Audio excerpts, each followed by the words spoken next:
Global report है और भारत की इसमें वही स्थिति है जो कि सारी ग्लोबल रिपोर्ट्स में रहता है। अभी मैं बात कर रहा हूँ 10 दिसंबर 2025 को वर्ल्ड इनइक्वालिटी लैब के द्वारा जारी की गई एक रिपोर्ट जिसका नाम है world inequality report 2026। World inequality report यह बताती है कि देश दुनिया में लोगों के बीच इनकम और वेल्थ का किस तरीके से डिस्ट्रीब्यूशन है, यानी कि बंटवारा है। इसमें सबसे बड़ी हाईलाइट यह रही कि भारत दुनिया के सभी देशों को पछाड़ते हुए इस रिपोर्ट में भी सबसे निचले पायदान पर है, यानी कि वर्स्ट परफॉर्मिंग कंट्री। डेटा यह बताता है कि इंडिया में जो कंट्री की टोटल वेल्थ है उसका 40% हिस्सा केवल 1% अंबानी, अडानी और सावित्री जिंदल जैसे लोगों के पास है।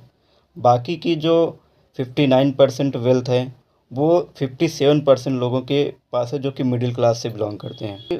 भारत के 50% गरीब लोग, जो सबसे गरीब लोग हैं, उनके पास टोटल वेल्थ का केवल 3% हिस्सेदारी है। अगर हम इनकम की बात करें तो इनकम में भी बहुत बड़ा गैप है, जिसमें जो भारत के 10% सबसे टॉप अमीर लोग हैं उनके पास कंट्री की टोटल इनकम का 58% आता है।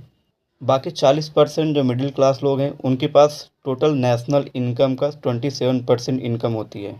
बाकी की जो बचे 50% देश की सबसे गरीब लोग हैं उनके पास टोटल नेशनल इनकम का केवल 15% इनकम आती है। देख रहे हैं जो डेटा बता रहा है कि अमीर और गरीब के बीच इतना बड़ा गैप है जो कि टाइम टू टाइम बढ़ता ही जा रहा है।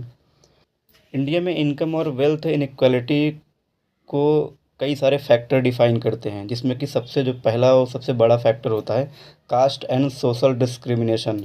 19 और 80s के टाइम में अपर क्लास के लोगों के पास जो वेल्थ होती थी, इनकम होती थी, उन पर उनकी मोनोपोली होती थी, जो आज के टाइम में भी चला आ रहा है। दूसरा जो बड़ा फैक्टर है वो है जेंडर इनइक्वालिटी।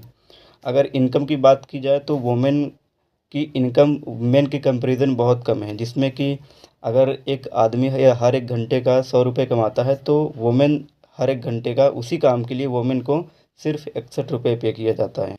तीसरा बड़ा फैक्टर है unequal access of quality education and health care.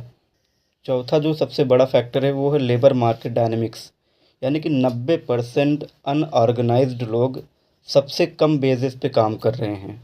And bad implementation of social welfare schemes, ये भी एक बड़ा फैक्टर है। और एक बड़ा फैक्टर आता है जो कि है वेल्थ एंड कैपिटल कंसंट्रेशन, यानी कि जो जितने ज़्यादा अमीर लोग हैं उनके पास उतने ज़्यादा रिसोर्सेज हैं। इसके कुछ और सॉल्यूशंस भी हैं जो कि काफ़ी कॉम्प्लेक्स हैं। इसमें से जो सबसे इम्पॉर्टेंट सॉल्यूशन हो सकता है प्रोग्रेसिव टैक्सेशन, यानी कि जितने ज़्यादा अमीर लोग उनसे उतने ज़्यादा टैक्स लिया जाए।